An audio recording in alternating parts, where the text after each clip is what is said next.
M സ്വരാജിനെ നിലമ്പൂരിൽ സ്ഥാനാർത്ഥിയാക്കാനുള്ള CPM-ന്റെയും LDF-ന്റെയും തീരുമാനത്തിന് ഒരു ബിഗ് സല്യൂട്ട് എന്ന് ആമുഖമായി പറഞ്ഞുകൊണ്ടുള്ള പ്രശസ്ത മാധ്യമ പ്രവർത്തകൻ പ്രദീപ് കുമാറിന്റെ ഫേസ്ബുക്ക് പോസ്റ്റ് വൈറലാകുകയാണ്.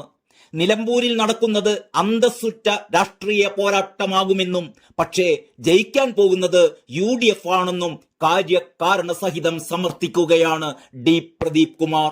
കഴിഞ്ഞ 2 തിരഞ്ഞെടുപ്പുകളിലും അൻവറിലൂടെ മണ്ഡലം പിടിച്ചുവെങ്കിലും അയാളുടെ സഹവാസത്തിലൂടെ CPM-നുണ്ടായ പ്രതിച്ഛായ നഷ്ടം അടുത്തെങ്ങും പരിഹരിക്കപ്പെടുകയില്ല എന്നാണ് പ്രദീപ് കുമാർ നിരീക്ഷിക്കുന്നത്. ആ ചെളിയും ദുർഗന്ധവും എത്ര കഴുകിയാലും അവശേഷിക്കുക തന്നെ ചെയ്യും. പക്ഷേ അൻവർ ഉയർത്തിയത് ഇടതുപക്ഷത്തെ മാരകമായി ബാധിച്ച അപജയത്തിലേക്ക് നയിച്ച പ്രശ്നങ്ങളാണ്. അയാൾ ആരുടെ ഒപ്പം നിന്നാലും ആ പ്രശ്നങ്ങൾ തന്നെയാവും ഈ തിരഞ്ഞെടുപ്പിൽ ചർച്ച ചെയ്യപ്പെടുക എന്നാണ് പ്രദീപ് കുമാർ ചൂണ്ടിക്കാട്ടുന്നത്.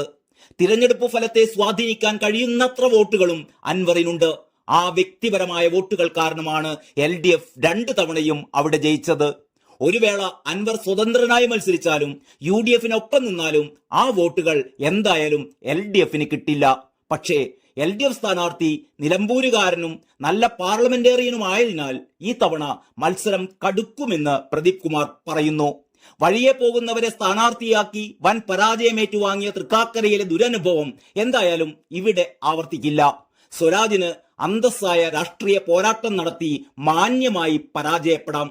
അല്ലെങ്കിൽ UDF-നെ അവസാന നിമിഷം വരെയും മുൾമുനയിൽ നിർത്താം. ഇത്രയേയുള്ളൂ ഈ അവലോകനമെങ്കിലും ഇതിൽ എല്ലാമുണ്ട്. എല്ലാം പ്രദീപ് കുമാറിന് നന്ദി.